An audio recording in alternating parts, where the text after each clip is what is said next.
வாங்க எடுங்க எடுங்க பரவாயில்ல எடுங்க. விஸ்வநாதனா? விஸ்வநாதன் அப்படியே வாங்க.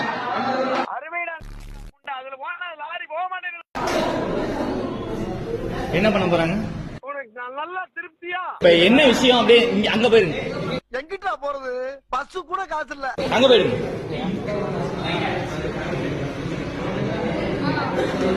டேய் என்னடா இப்படி வியாபாரம் பண்றீங்க?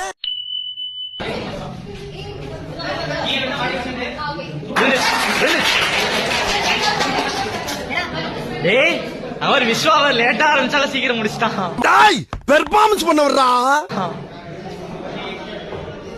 ஏன்டா கடைசியில் நடுங்குது? அவ்வளவுதான் நம்மள முடிச்சு விட்டீங்க போங்க.